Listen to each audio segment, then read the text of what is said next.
Assalamualaikum warahmatullahi wabarakatuh. Hai teman-teman, apa kabarnya hari ini? Semoga sehat-sehat selalu ya. Nah, teman-teman, hari ini kita akan belajar tema 3, peduli terhadap makhluk hidup, subtema 3, ayo cintai lingkungan pada pembelajaran 2. Silahkan teman-teman siapkan buku tugas, buku cetak tema 3, dan alat tulisnya ya. Sudah siap ya teman-teman?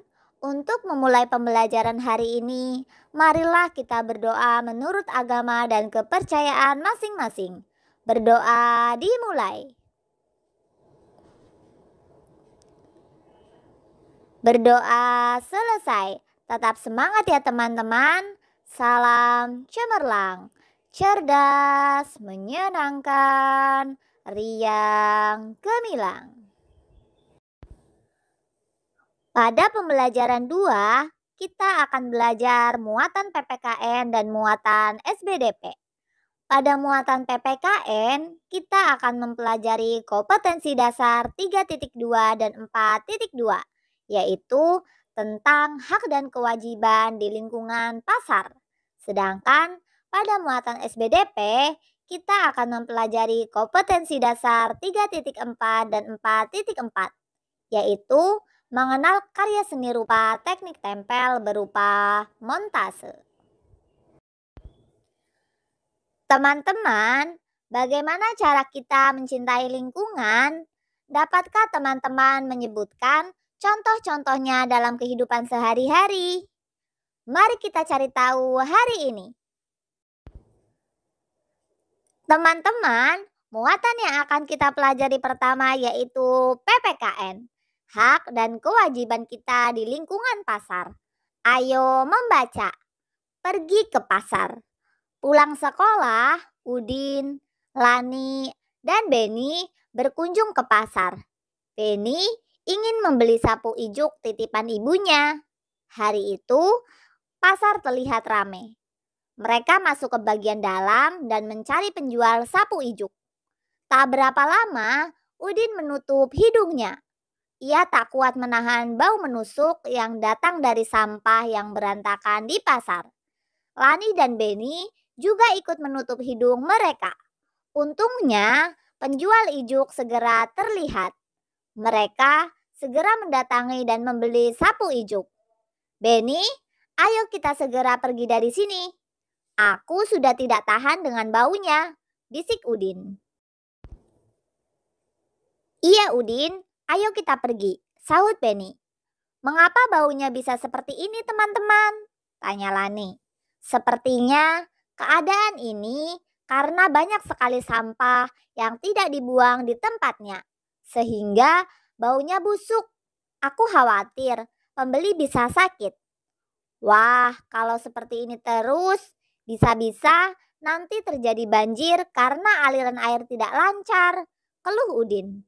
Apa yang harus kita lakukan ya teman-teman? Salah satunya, kita harus membuang sampah pada tempatnya, jawab Beni.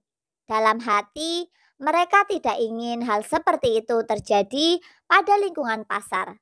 Hari itu, Lani, Beni, dan Udin mendapat pengalaman berharga. Nah, teman-teman, setelah membaca bacaan tadi, mari kita menjawab pertanyaan berikut ini. Pertanyaan yang pertama, apa yang terjadi di lingkungan pasar? Lingkungan pasar terlihat ramai, namun lingkungan pasar sangat berbau busuk. Pertanyaan yang kedua, mengapa pasar sangat bau? Pasar sangat bau karena sampah yang berserakan. Pertanyaan yang ketiga, ketika sampah berserakan, apa akibatnya bagi lingkungan? Lingkungan akan berbau busuk dan sampah-sampah yang berserakan dapat menyumbat aliran air sehingga banjir. Pertanyaan yang keempat, ketika sampah di pasar berserakan, apa akibat bagi orang-orang di pasar? Sampah yang dibuang sembarangan akan menimbulkan bibit penyakit. Banyak lalat-lalat yang berterbangan di sekitar sampah. Kemudian, lalat akan hinggap pada makanan, buah, dan sayuran yang dijual di pasar. Hal itu bisa menyebabkan orang yang mengonsumsinya terkena penyakit. Pertanyaan yang kelima, menurutmu apakah Lani, Penny, dan Udin saat di pasar sudah terambil haknya? Jelaskan. Iya, saat lingkungan pasar kotor berarti hak-hak Lani, Penny, dan Udin di pasar tidak terpenuhi.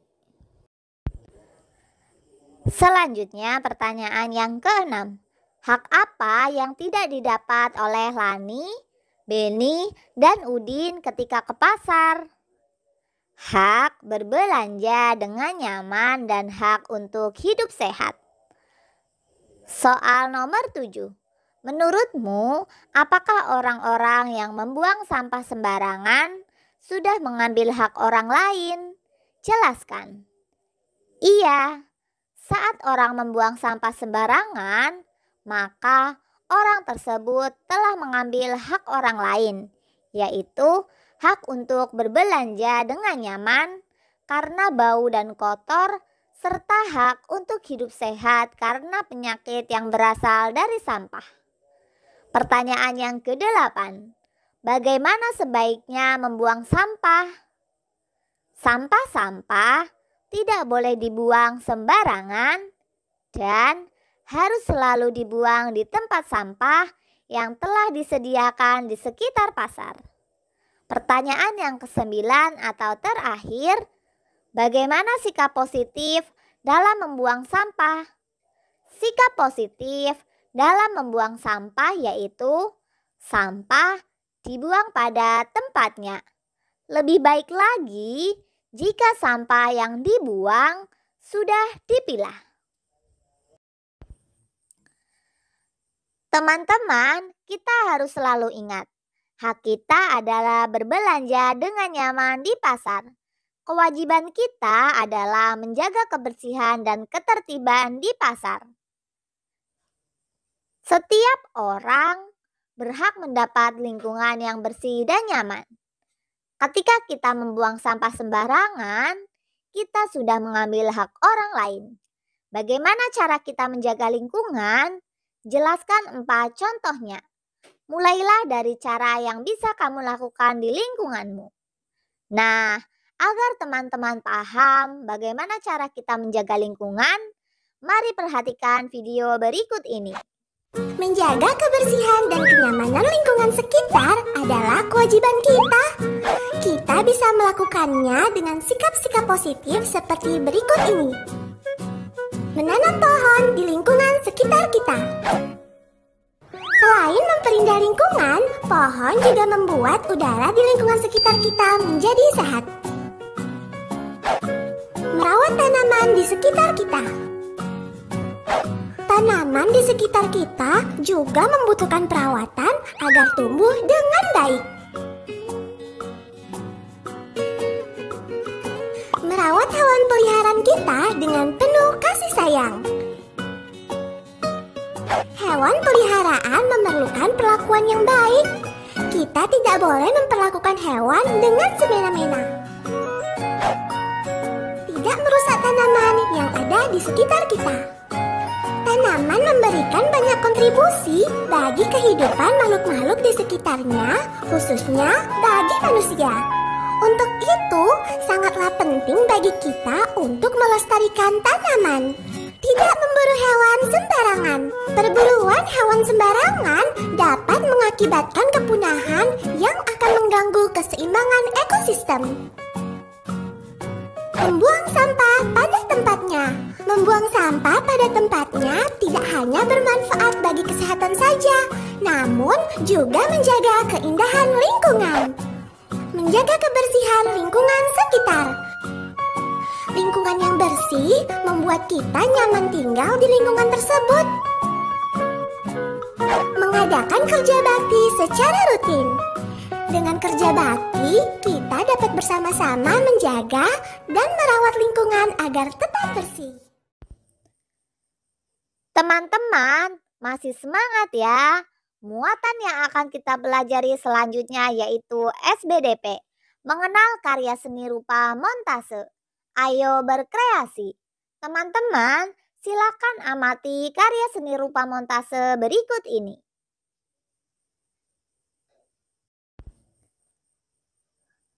Mengenal montase.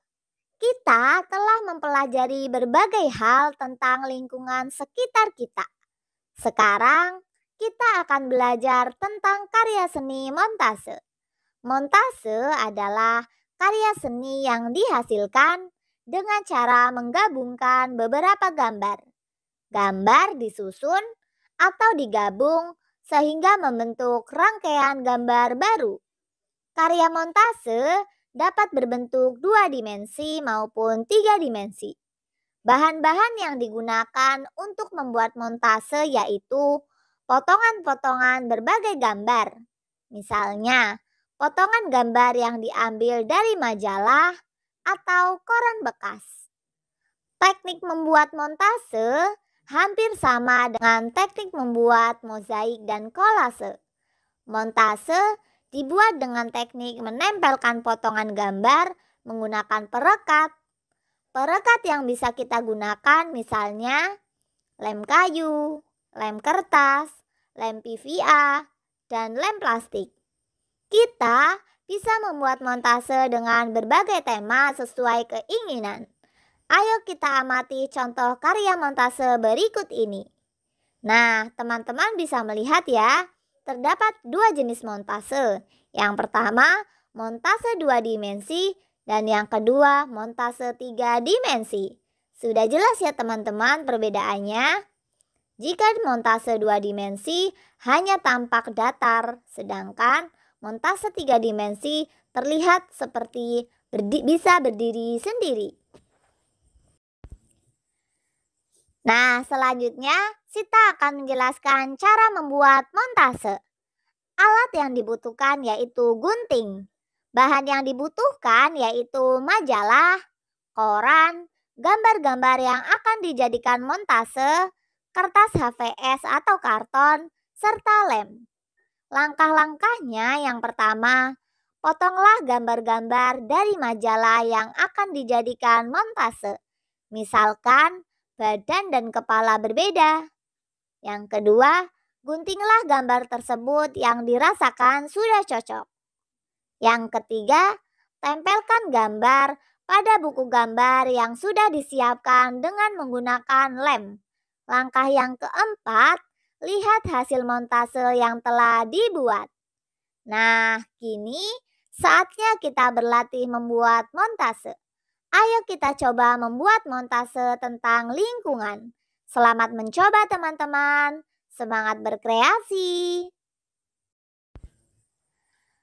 Terima kasih teman-teman karena telah mengikuti pembelajaran hari ini dengan baik. Semoga ilmu yang kita dapatkan hari ini bisa bermanfaat untuk diri sendiri maupun orang lain. Untuk menutup pembelajaran hari ini, marilah kita berdoa menurut agama dan kepercayaan masing-masing. Berdoa dimulai. Berdoa selesai. Tetap semangat ya teman-teman. Salam cemerlang, cerdas, menyenangkan, riang, gemilang. Wassalamualaikum warahmatullahi wabarakatuh.